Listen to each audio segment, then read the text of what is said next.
So for this section of Music Production Fundamentals course on mixing, we have a very interesting setup, something I haven't done before, and I'm very excited about it.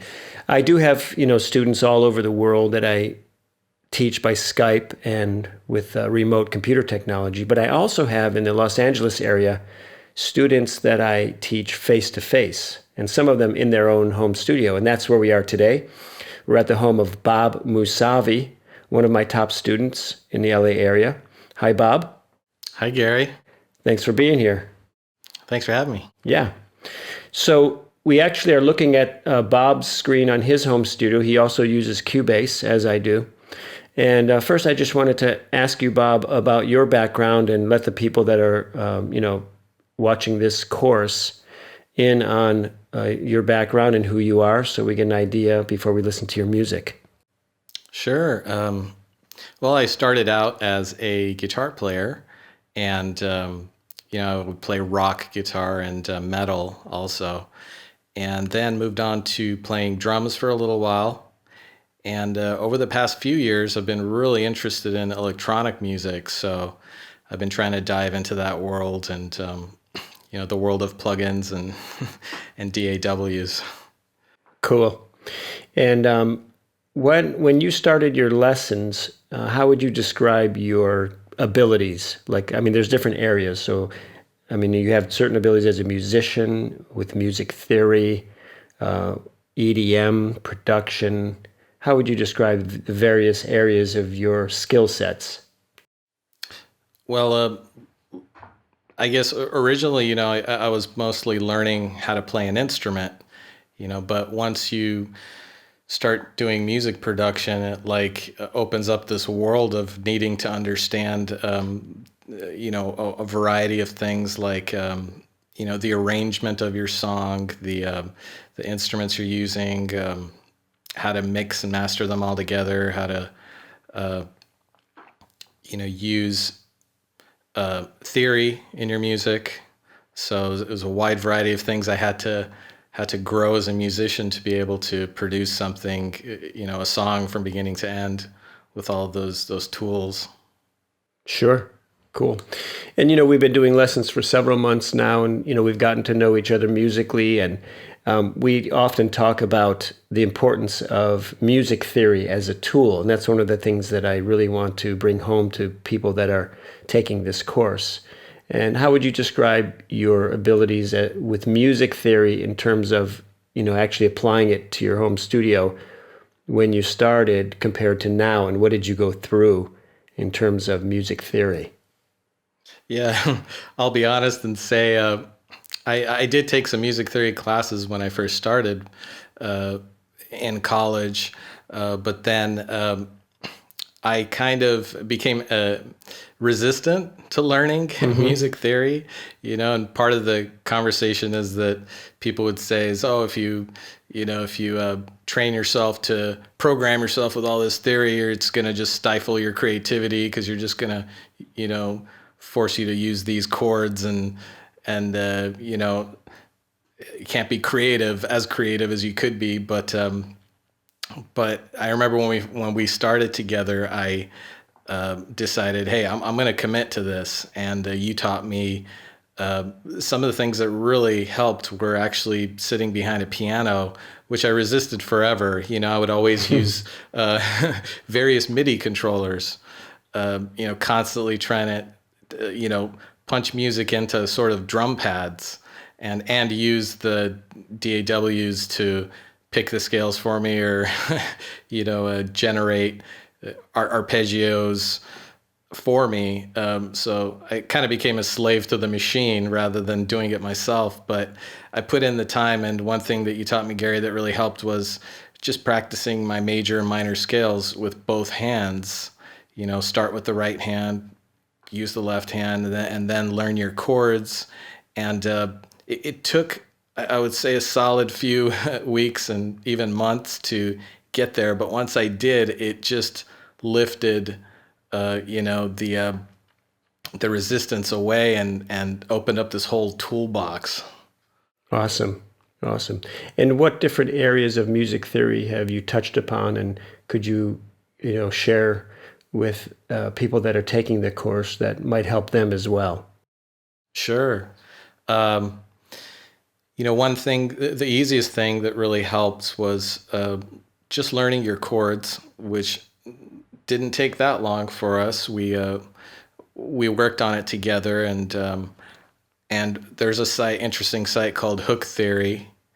I believe it's hooktheory.com, and basically, you can type in a song that you're familiar with and search for it, and play it back, and you can see the chord progression that's being used. So working together, some of the things that you had taught me is using chord progressions, understanding how they work.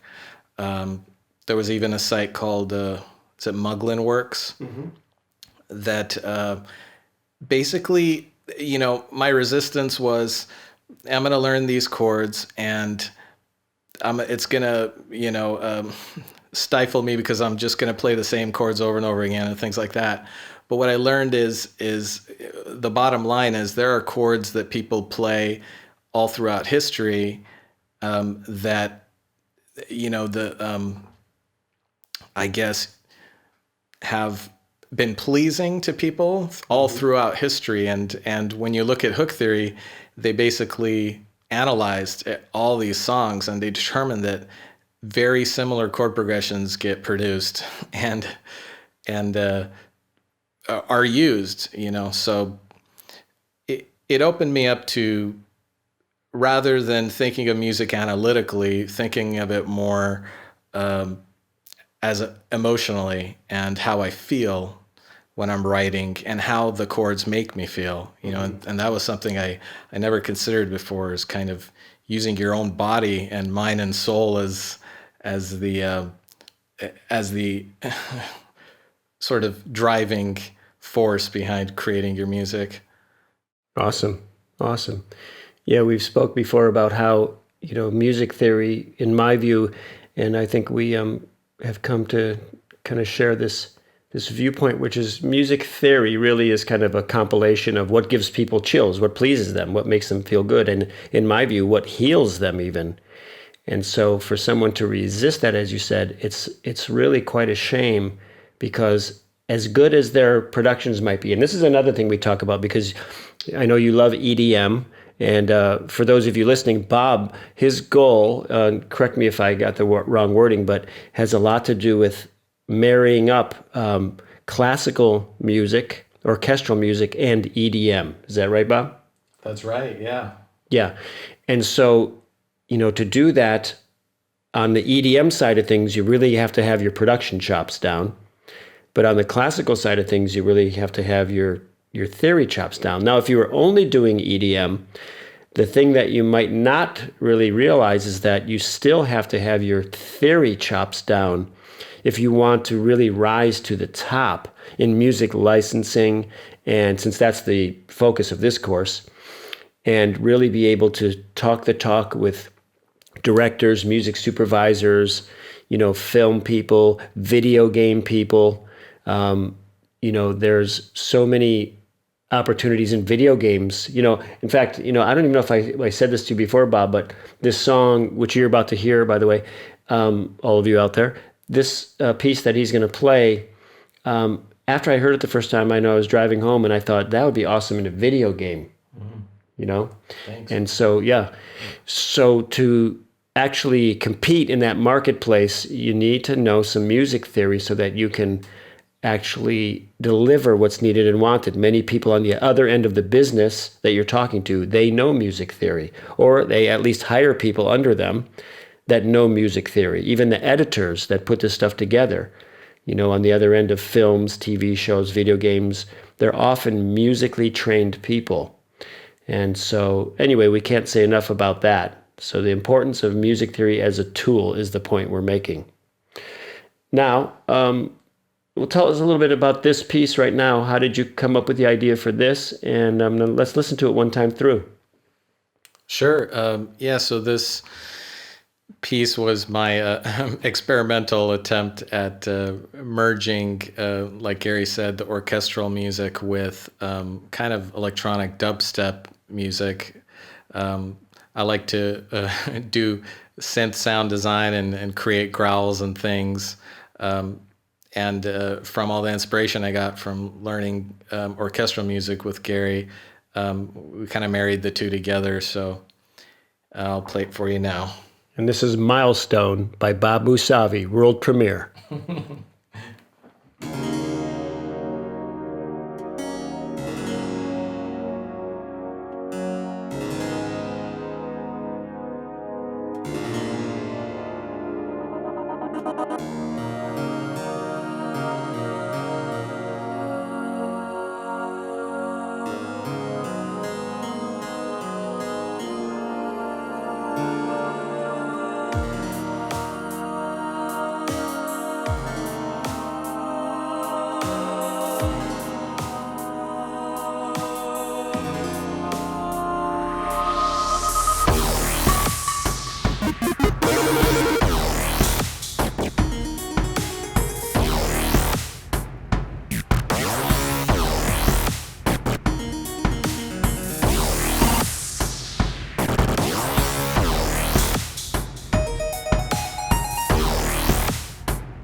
Thank you. Thank you. It's a work in progress, right there. Yes. And it is a work in progress. I mean, it's an incredible piece. And when he played it for me for his lesson a couple of weeks ago, I was actually blown away. And we had been working on different homework and leading up to this. And I think Bob did an amazing job on this piece. Oh, thank you very much. Yeah. So this piece is not finished. And that's one of the things that we're going to go over right now for the course. And that is, Bob, let's have a discussion basically about, and I get asked this question all the time. It's a motif that runs through as a thread through this course, which is this question, what should I listen for in a mix? And let's go over, because there's several things, but the first thing I'll say about that is it's good to focus on one thing at a time. So what's the thing that you're focused on at this time, Bob, on this mix? Like what you should listen for and what you might adjust? Well, one of the things you had me do was listen to the track in its entirety, and kind of one thing that I noticed was it sounded a little I want to say the same all the way through. Kind of it didn't breathe, I guess. And so what we found out is it's kind of like dynamics and expression weren't as much there. The parts of the song kind of sounded, what's the term? Not flat, but boring. Yeah, boring. Yeah, I guess it wasn't as expressive as it could be. I didn't really use much any tools to kind of make it more expressive and things like that. Yeah. Good. So let's go over. There's an actual tool that you can use to improve your mixes for those of you watching this, and it's something that I've been teaching Bob over the last few weeks, and it's on how to pull some emotion out of a track and give it some dynamics. And the definition of dynamics, is technically and scientifically, it's just getting things going louder and softer. But really, when you talk about the emotion of music, it's things getting intense or getting calm, or things having tension and having release. So if you think of dynamics, not just as, oh, this one part of the song is louder than that part of the song, you'll see what I mean as we dig in here. So here's a tool which you can use, and that is the tool of actually bouncing out some MIDI tracks, and Bob's going to show you this, bouncing out MIDI tracks into audio tracks and then working with them in conjunction with the MIDI tracks in a kind of layering fashion and automating certain things. So Bob, go ahead, and while you do this, you can just talk through it. Okay. So one thing that I noticed was the French horns on this kind of sound like they're playing at the same velocity the whole way through, the same expression, and real French horn players probably, breathe into their instrument and then it gets louder and then softer. So one technique that you showed me was bouncing the MIDI to audio and then manipulating it there. So why don't you first, let's do this. Let's solo the French horn parts so we can hear. Okay. And I think there's a track above it too. Sure. Yeah. There we go. And just play over to what is that, measure 61? Okay. Yeah.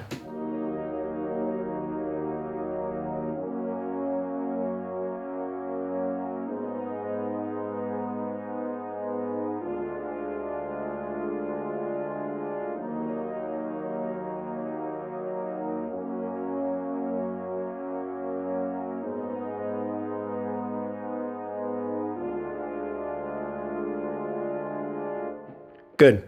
And so having played in lots of orchestras and been trained in, classical arrangement, etc., one of the things that I've had Bob do is actually go to, you actually went to meetup.com with orchestral players?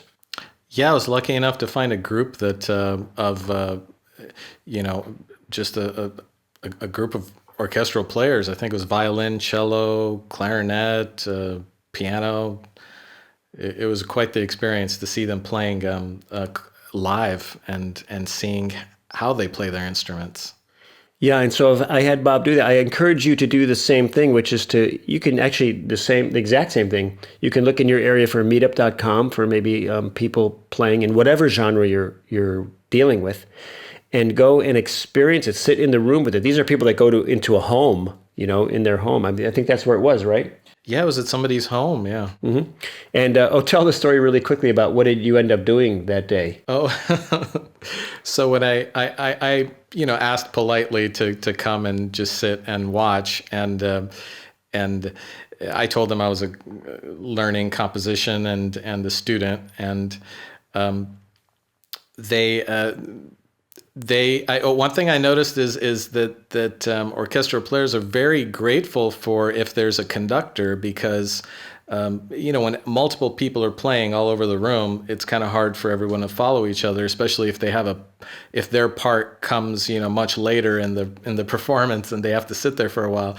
The conductor's arm helps them keep time together. So they asked me, hey, so you're a student, of composition, why don't you get up here and conduct? And they gave me a conductor's wand, and I had some sense of timing from playing drums, so I gave it a shot, and it was I was sweating bullets, up there, because I didn't want to mess up, and I probably did mess up a few times, but it really opened my eyes to how, before I met you, Gary, I thought a conductor just was just for show. He just got up there and kind of wait, it's like pressing play, and then the orchestra plays, and then he just kind of conducts a little bit, and then maybe he wrote some of the music, and then he bows, and that's it. Uh-huh. I didn't realize the complexity and how hard a conductor actually works, Yeah, and this is actually important to talk about this, because here we go. We're going to go into these French horn parts, and this is not just for classical music, because what I teach is use dynamics and exaggeration, because what you're dealing with is your music is going to be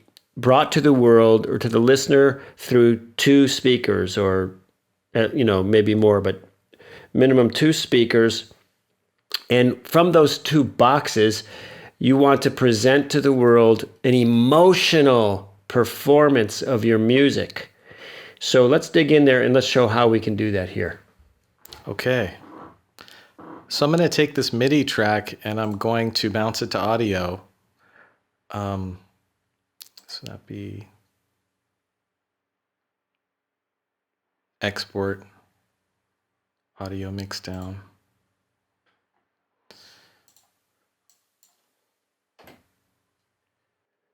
And are you bouncing down both there, or are we going to do one? I just chose one. Should I do both? You could actually do both. Okay. It's okay. And this is one thing that's cool about doing this, is that he's bouncing down both French horn tracks, so they're going to be a kind of a composite sound, and that's going to create another layer, which is different than each one of those individually, and that's a good thing. It'll create more of a thickness.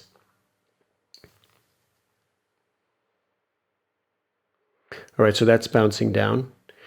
And then while that's bouncing down, one of the things that you'll notice also that I went over, and this is another trick, little secret that you can do, is as a player in a room or in a concert hall or on a stage, anywhere, plays louder, one of the things that tends to happen is that the sound, in terms of frequency, the high end tends to get more intense. Something I noticed just by playing in bands and orchestras for years.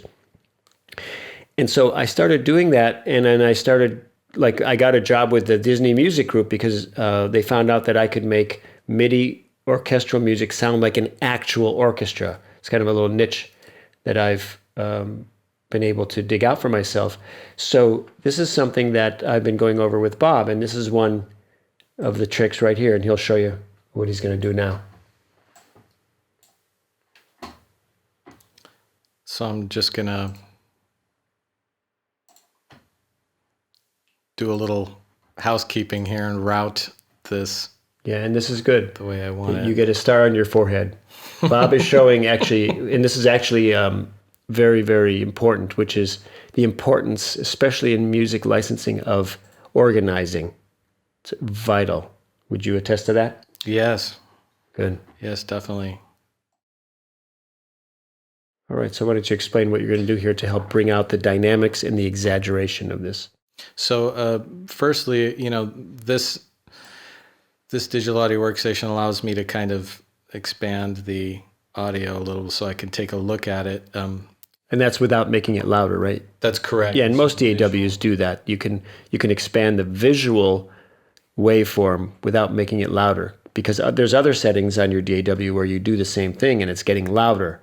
But this setting allows you to look at it. Right. And so for each of these segments of MIDI, where the French horn player is kind of blowing into it, and then another phrase, we'll call it. Phrase, right? This is phrasing, right? So I'm going to go ahead and cut this MIDI to align with cut the audio? Yeah, I'm sorry, yes, cut the audio. Mm-hmm. So I'll just cut it in segments to align with the MIDI up there. Good. And he has his DAW on a snap to grid, which allows him to quickly get there for workflow. That's correct. So it cuts right on the line. Yeah, make sure you use snap to grid. Absolutely. And then it really is as simple as, here, I'll go ahead and zoom this track so you folks can see it.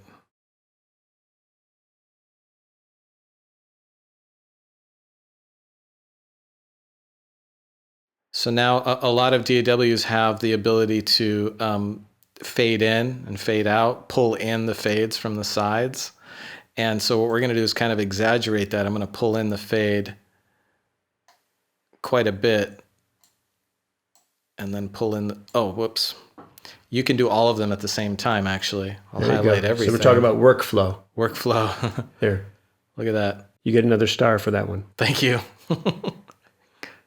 So I'll go ahead and I'll just solo this bottom track. Let's hear it. Maybe even a little more exaggeration. Oops. So.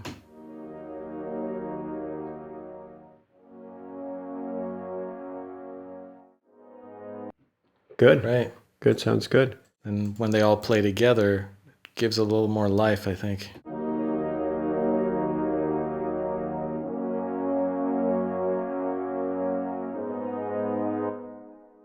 Okay. And now let's take it to the next level. Show them what can be done with what's called expression, the expression articulation in MIDI, because we want to exaggerate this. You know, it's now you don't want to overdo it, obviously, but what I find is with dynamics and emotion, oftentimes it's underdone. So don't think that you need to overdo it all the time. It's really finding the balance. There's a balance. But I'm just talking about, you know, I get so many tracks I listen to and critique every week. And I can say that there's a trend or a normalcy of, and not with everyone. So if this is not you, then you can raise your hand and sit in the front seat. But for many people, they don't really passionately work at exaggerating their dynamics. So even though we did that one audio track, Bob's going to go in on the MIDI tracks themselves, and let's see what he does. Okay, so with the MIDI, I'm going to solo just this MIDI track. And first thing that speeds your workflow is go ahead and highlight everything and kind of merge all the MIDI together. So I'm going to use the glue tool. So there now. So it's not in pieces. So it's not in pieces. Yeah, good. Yeah, much easier to work with. So now if I open this MIDI track and we look at it, that's all one piece. It's all in one piece there.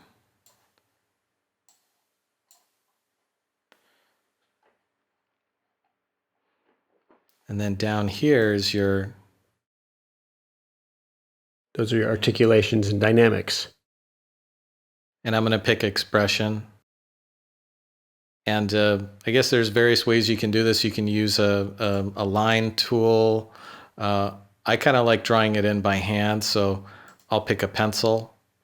And I turn my snap to grid off when I do this, so that it creates more points, kind of like a pencil would. You know, I can create like, I can actually draw in kind of the expression. So now if we just listen to this part,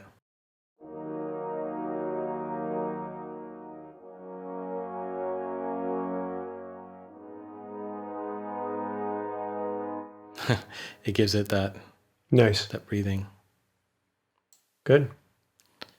And then you can, you know, adjust it to make it sound as real as you can.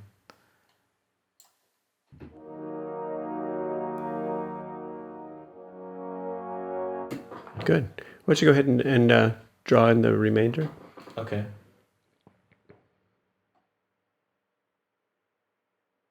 Actually, at this point, Bob, I'll show you a little trick for workflow. Sure. You can actually take, let's say, the put snap to grid back on. Okay. And then highlight by dragging over all those mountains there up until 51. Up until 51. Okay. Because you've got a good, yeah. And then, or for you, you're on a Mac, right? Yes. So Apple C. Okay. And then go to 53, I think it is.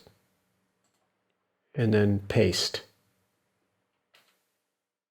Oh, yeah.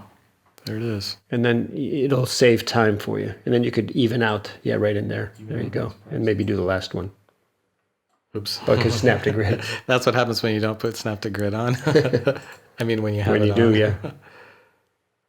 Let's clean that up. Yeah, so it's just a matter of cleaning it up a little bit. Now, obviously, I would spend a lot more time really listening to it and kind of in my mind picturing. Well, I guess it's harder to picture a French horn player, but if these were strings, for example, I'd picture a violin player, you know, with his emotion, you know, and the string going up and down, and the way he's using the bow across the strings, and I'd kind of try to emulate that. Good. And so we've done one of the MIDI tracks, right? That's right. All right, let's do the other one. Okay.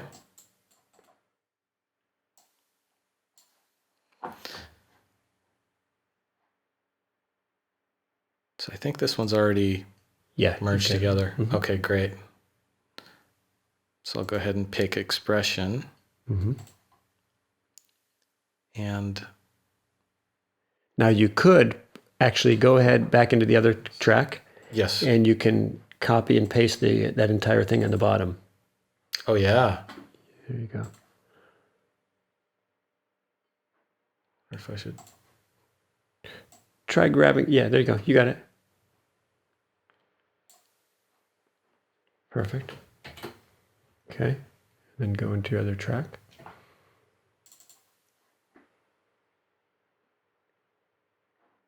Make sure your cursor's at the beginning. There you go. Yeah. Perfect. Wow. Time saver. Yeah. It's great. Bob's actually learning that right here live. I didn't know that. Thanks, Gary. Yeah. And let's just take a listen to just the French horns right now. Okay.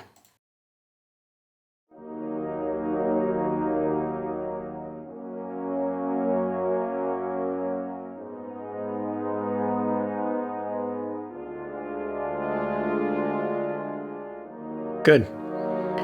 Now, to me, that sounds better, but it's not like there's more emotion that could be pulled out of it. You agree? Oh, yeah. Okay. Yeah. Good. So now we're going to show you another little trick here, which is going on the audio track itself. Go to the edit window of the audio track. Okay. And we're going to actually automate the EQ. So as it goes up, grab an EQ node right there. Is that number? Go for number 3 because that'll be a shelf. Yeah. You can just turn number 3 on. There. Okay. And yeah, so what we're going to do is as it gets louder, and this again is a trick, a little secret that I use in a lot of my mixes. And it's about, meticulously going in. It doesn't have to take a long time, by the way, because you can see this is moving along. So we're going to hit the letter W on most DAWs. It means write, as in like writing with your pen. Write automation. So go ahead and click that. And then hit play and just write it. Every time it gets louder, just pull it up a bit. And when it gets softer, pull it back down, that number 3. Okay. Is there a specific cue you want me to do? That's pretty good right there. Just go with feel, yeah. Okay. Here we go.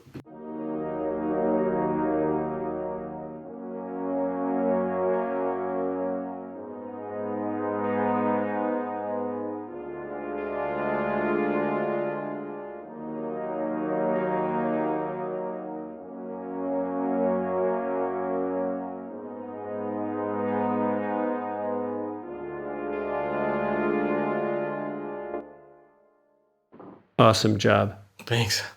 So really, if you watch what Bob was doing right there, he's actually performing. And it's, you don't have to do it that way. You can draw all this stuff in. It doesn't matter to me, like people will tell you it's better to do it this way. It's better to do it that way. It's like, it doesn't matter.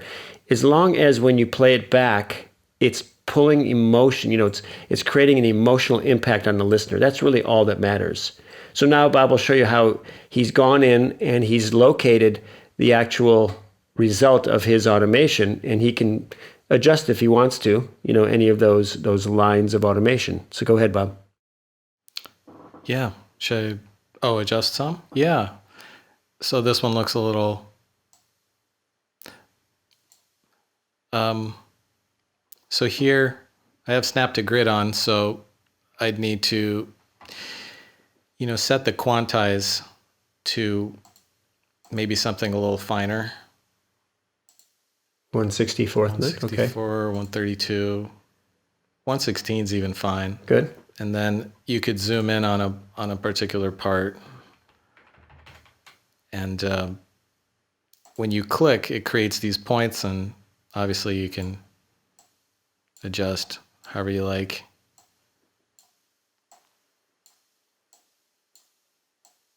And what we're adjusting, what you see right there are the upper frequencies. It's EQ. We're automating EQ. So as the note gets louder, and as I said, this is an observation I made, which is in many instruments, things tend to get brighter the more a person digs in on his instrument. And so what you have here is a French horn player playing louder and softer and louder and softer. And as he gets loud, the high end, the high frequencies, are, instead of him playing boo, it's more like boo, the high frequencies come out.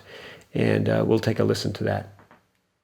Yeah, and one thing that you taught me, Gary, was that orchestras aren't perfect, and that's what gives, when you're digitally recreating it, that's what really gives it the life. And so when I see my MIDI, when I see my automation like this, I don't get nervous that it's not perfect. Right. Because, yeah, it may sound fantastic. You really just have to listen to it. Yeah, it's not geometry class. Right. Right.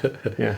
It's funny, the more you're absolutely right. The more geometric you make it, the more perfect you try to make it visually, the less real it sounds. Yeah. It tends to, at least. Right. But the final really judgment is your ears. That's right. Yeah. Okay, let's hear this.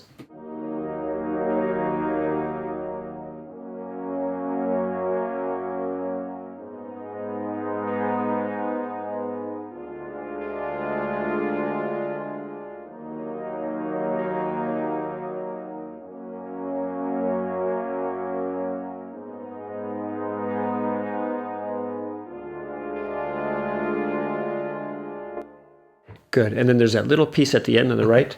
That's right. Just pull it back to the right a little bit. You can just highlight that. This piece? Yeah, highlight that piece itself. Yeah, and then just on the bottom left, pull it. Oh, yeah, just pull it to the right. Okay. Yeah. Get rid of it. There you go. Good. All right, let's hear the whole piece. Just the intro and a little bit after the intro. So go ahead and let's hear everything now. Sure.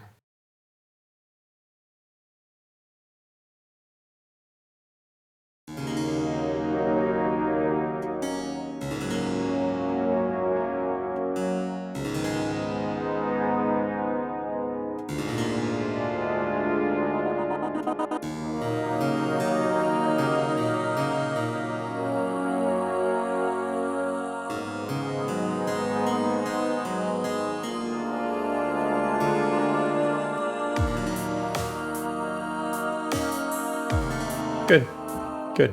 And now what's interesting is as you're building your mix, something interesting happens. And it's kind of like, whenever there's a street and then one person paints their house, and then all of a sudden you notice the neighbors, across the street, they paint their house, and then somebody next to them paints their house, and everybody paints their house. And then after a while, the street looks really good.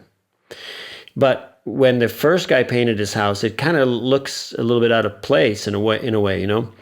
And that's what happens as you're doing this with mixes. You now have this French horn, which by itself sounded really good, but when we put it into the mix, you're going to go, oh, wow, the whole mix is going to sound great. Well, it won't necessarily happen that way because you're going to have to get other elements in the mix to do the same thing. Otherwise, it could actually sound a little out of place. Does that make sense? Yes. Yeah. It's true.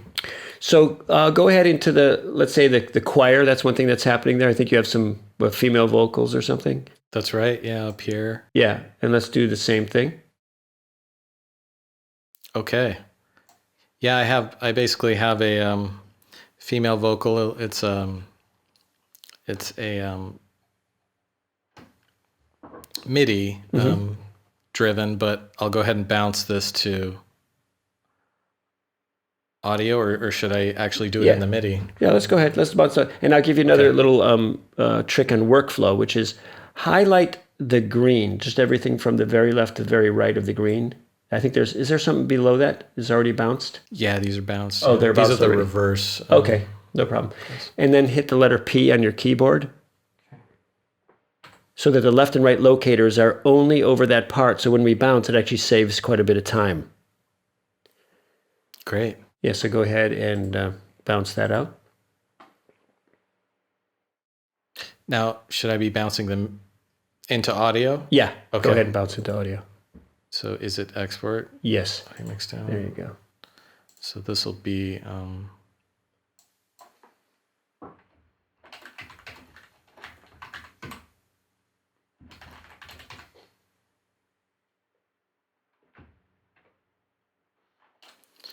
Okay. I'll name it Vokes like the other one. Okay. Bounce 2.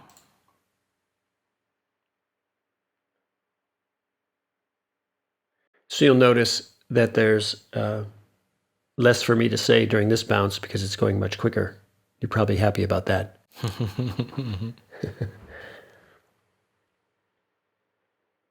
All right, let's pick that one up from the bottom. There it is. Now I'll talk about routing a little bit here because Bob's very good about organizing, and it's, again, key for music licensing and really for any mixing. It's just best when you're less stressed out, everything's organized, you know where things are, you know where they're going. So where would this particular track be routed to, Bob? So I do have a separate stem for vocals. Okay, go ahead and route it there. So I believe this is Background vocals, wouldn't it be that background one? vocals. Yeah. Good. Okay. Then we'll do the same trick where I'm going to turn quantize on. I'm probably going to make this 1-1 quantization. Okay. Which is like a whole note. A whole note. Yeah. And I'll just cut them in the parts where she changes notes. Good. Okay. I'll select all and do the same. The fading.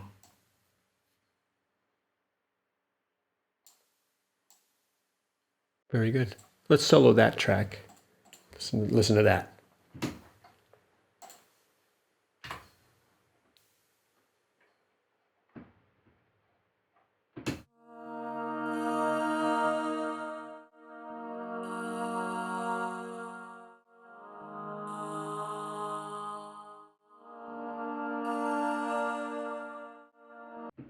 Now, you might say, okay, that sounds unnatural because it's going to nothing in between. But the trick to this is layering things. So now play the track above it, the MIDI track, with that one. Play them both together. Okay. Hit play now.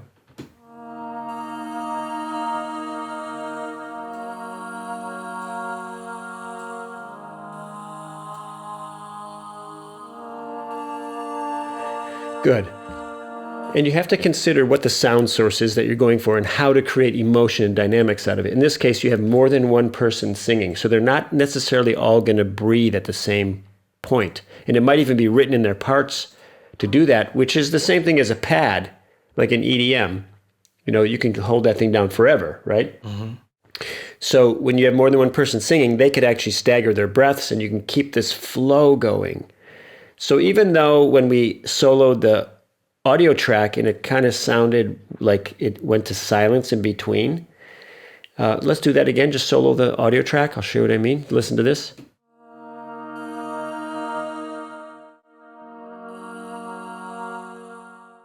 Like there's no choir that's going to sing like that, you know. So, but it's an effect that helps push the whole emotion and dynamics when we do it together with the MIDI track, which is not stopping in between. And now go ahead and you can go ahead and glue that piece together up top. Okay. And use expression on it, but not, you know, since it's a choir again, maybe you won't go as low, you know what I mean, when you're going down. Let's go to expression.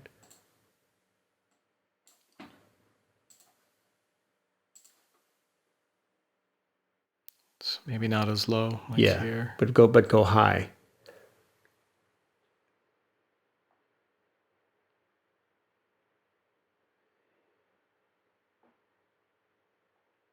All right, stop right there.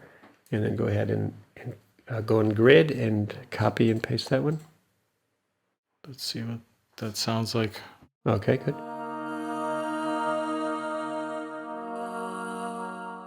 Is that both tracks? I think that was just the top one. Very good. Let's hear them both together. Okay. Too. I was thinking of making it a little more Okay, there you go. expressive. Look at this guy.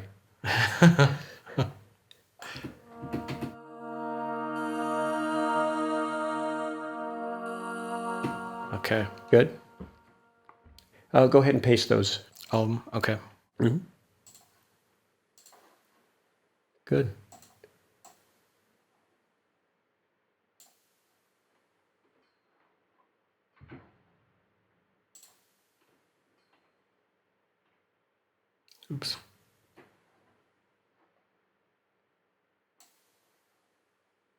Good move.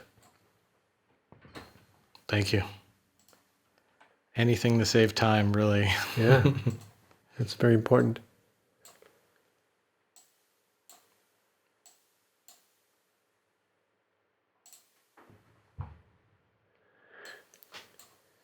Good.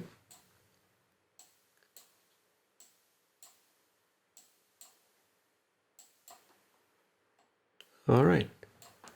One more there. Sorry. No Perfectionist here. Okay. Okay. Good. And now let's hear these together.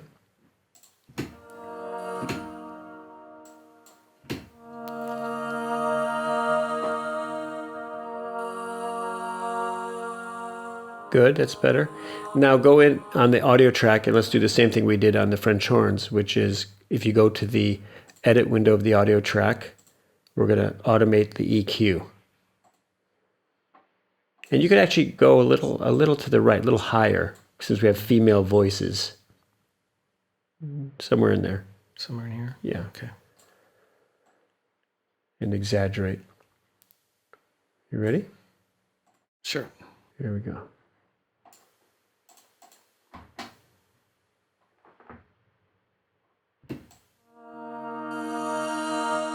So you hear the breaths?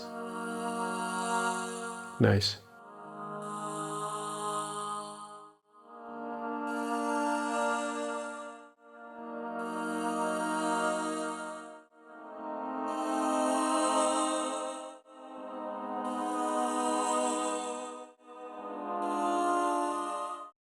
Good. Now let's play that back.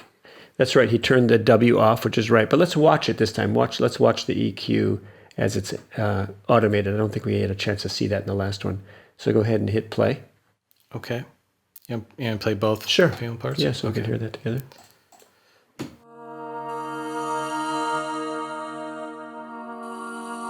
Nice. That's some nice emotion there. That is cool. Good. Now go back to the beginning. Put the French horns on with the choir now. Okay. Just those? Yeah, just French horns and choir. Let's see what kind of dynamics we have going on now.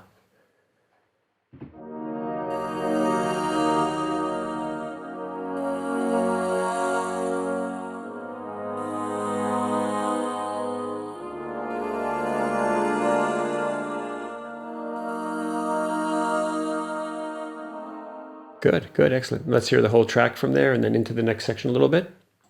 Okay.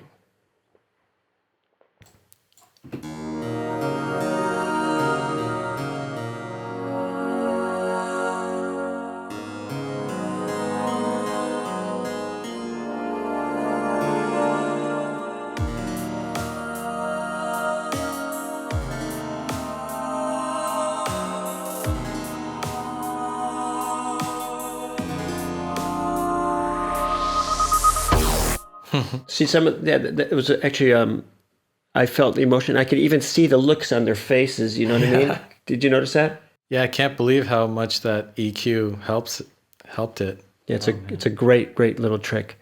So basically this whole tool that we're talking about is the concept of dynamics and exaggeration of those dynamics without overdoing it.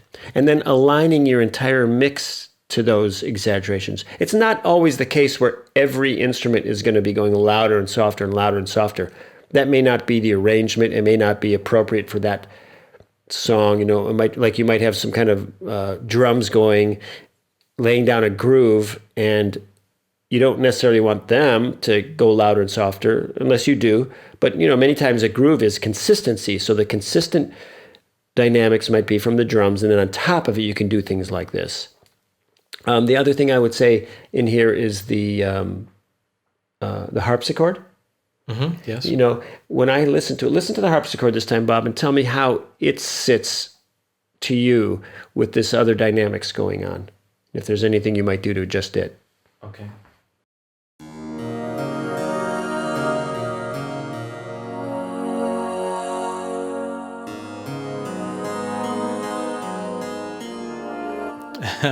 What do you think? Yeah, it does. it sounds the same throughout the entire mix. Not much dynamics at all.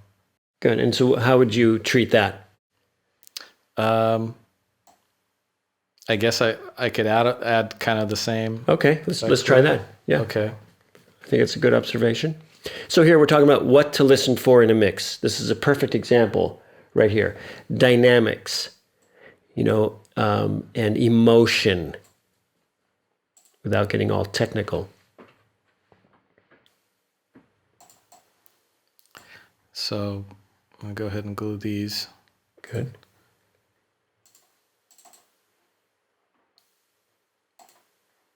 Going to expression.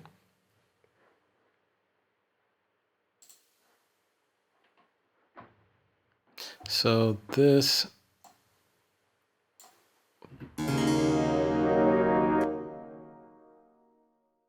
see how this sounds.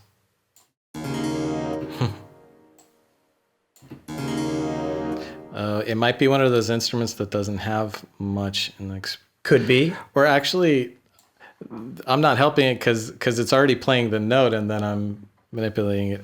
Yeah. No, so there's one thing you could do on this one is you could go into the velocity of each note and give it a, you could go into the velocity of each note and you could adjust those. See that? That's right. Each one. So you could actually have them go gradiently louder or however you want it.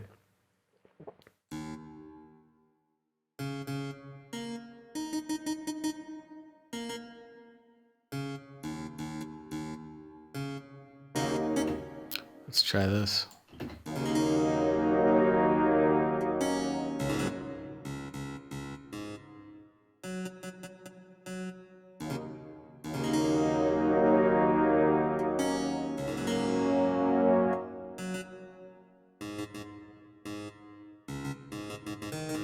Nice.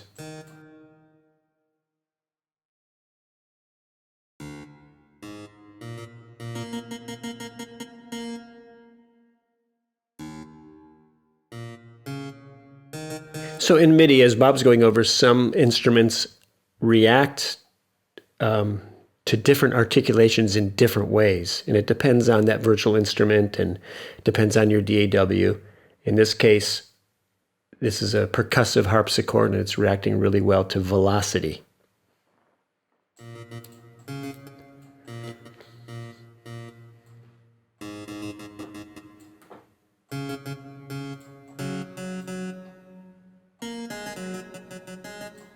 I'm just going fast for the sake of time here. But... Sure, that's okay.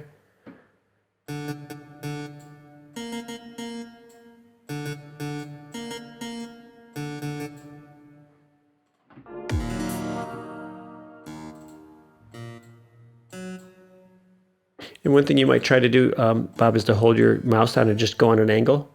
Okay. Just go up on an angle. It's a quick way. There you go. Good. Does that help? Yeah, it does. Good. Okay. All right. That.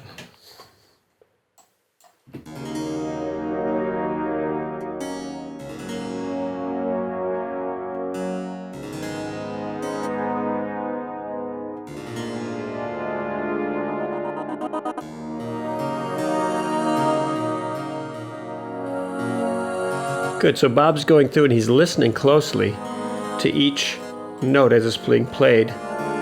And what are you picturing while you're doing that, Bob? I guess I'm trying to make them kind of work together well, so one doesn't overshadow the other, and kind of a balanced. Good. Good. Excellent.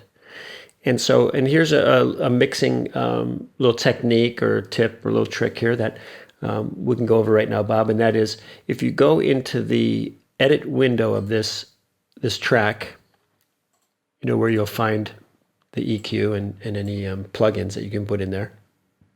You could take something here, and this is a good tool that comes in handy sometimes, and it's called a soft clipper. So if you go to distortion, okay, It's funny that I'd be talking about distortion. This is a certain type of distortion, which is not the same thing as amplifier guitar distortion. This is actually something that can clarify a track and bring out its warmth and richness and clarity in a mix if you use it right. So see the output on that, the output knob? Yes. Just turn it up a little bit. All right, and go ahead and play the track again. Okay, now go from the beginning and turn off that plugin so we can hear the difference.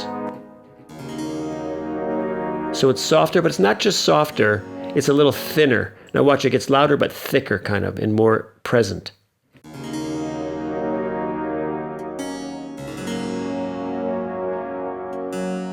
Oh, it does. You like that? Yeah. Yeah, so if, now this is interesting, it's interesting and important to consider the sequence that you're doing things. Like if you went through without that plugin and adjusted all your velocities and then put the plugin on, you'd have to go and do your work again because it changes things. It changes the relationships of notes to each other and that instrument to the rest of the mix. So as you get more experience, you'll listen to a sound as you go to adjust it and you'll say, you know what, I want it thicker, I want it larger, I want it thinner, I want it whatever, and you might use a plugin on it, and it's a good way to save time, which is to put the plugin on like now, like we're at the beginning of working with the harpsichord, you see, and then go from there and adjust. So go ahead, try that.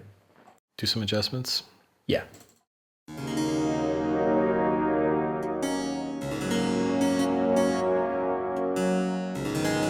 You're hearing some extra notes because he's moving them around.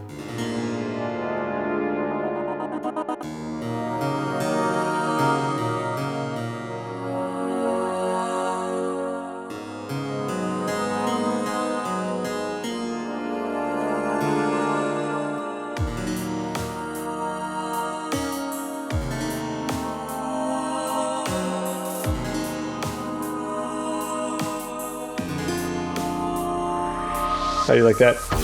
Wow, that sounds much better. Yeah, good. So let's look at this because again, we're this eternal question, and it really is the most important question to ask, which is again, what should I listen for in the mix? So in this case, on this harpsichord, I think it sounds like way better. One thing is, where he plays that arpeggiated part? In the middle here? Yeah, right in the middle. Right here?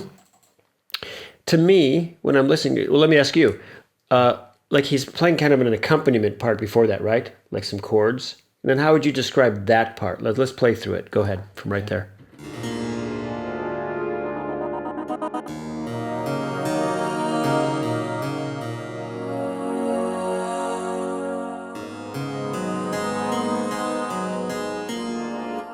So how would you describe that, the function of that part compared to the function of the chords at the beginning?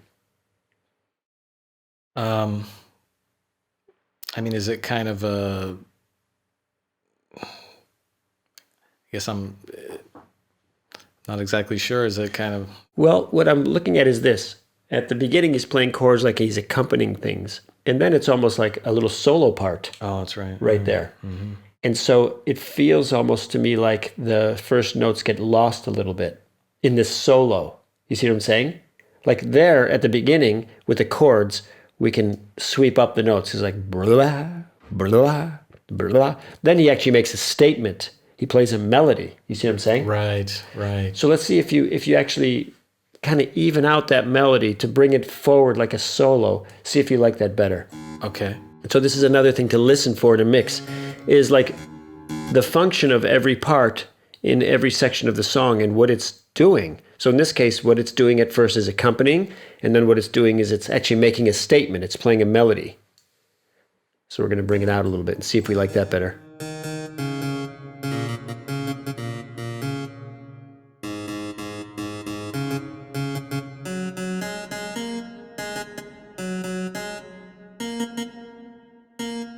All right. Good. Let's try that. Here, I'll play it from here. Okay.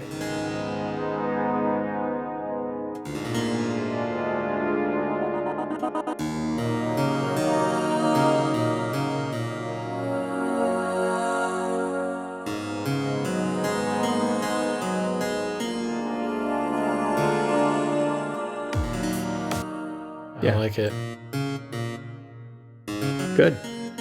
Now, Bob said something really, really important. Actually, this is vital. And this is something that I wanted to point out. And I'm glad that you said it, Bob, which is you were going to play it from one measure before. And you said, no, I'm going to go back and play it from here. And he went back further and he played it from there. This is a huge mistake that gets made. I did it all the time when I started out. And I know we go over this in your lessons, Bob. And that is having the patience to listen to the flow of your song so that you can tell really what's happening when you get to something. Like here we are working on this harpsichord. Well, sometimes you work on something and you could be working on it for 20 minutes, 30 minutes, an hour, you know?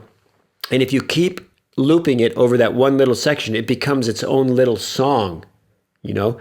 And you lose the whole perspective of your piece. And it might sound awesome, you know, that loop goes over and over and you'll go to bed at night and you'll go, I love that song. You know, you forget about the rest of your song. And then you go, let me play it from the beginning the next day. And it's just like 10 times louder than it should be, or 10 times brighter, or 5 times softer, or, you know, that happens by sectioning off pieces and listening to them.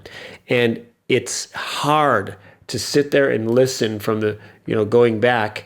We'll even go back. I know we've done this with Bob too, and I'm glad you did that, Bob, to the beginning of the song, you know, almost every time as we're looping through it. And you're like, oh my God, this is so boring. This is so like, but really, you know, you should be passionately listening and noting how things are going. You might hear other things and take notes while you're going from the beginning, but that way you can get a true picture of the flow of your song. So let's try it from the beginning.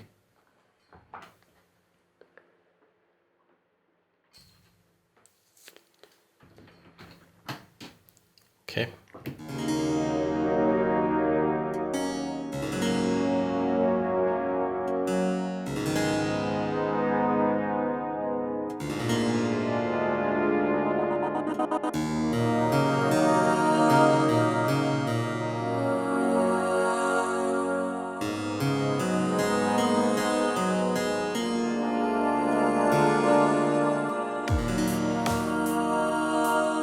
Good. So what did you think that time? Yeah, that sounds better. Mm-hmm. Excellent. Excellent. All right. So that's excellent. So that's basically covering dynamics and exaggeration and automation, automating EQ. I mean, there's other things you can automate. You can automate the reverb while things get louder. You can automate delay. You can automate anything in pretty much any DAW these days. And it's not that you have to, you know, overdo any of these things.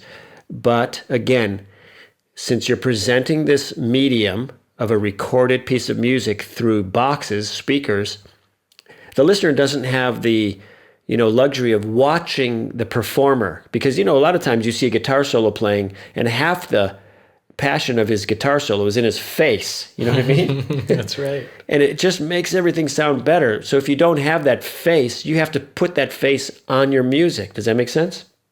Yes. Yeah. Yeah. You taught me that. Yeah. Like even a music video, you know, when you see it, it has such an impact on you because you're seeing the visual aspect, but without it, you've got to recreate that somehow. Totally. Totally. So let's fast forward a few days, and Bob Moosavi has now sent me his latest mix of Milestone 1, which I mastered for him. And here you have it. The world premiere, Bob Moosavi, Milestone 1.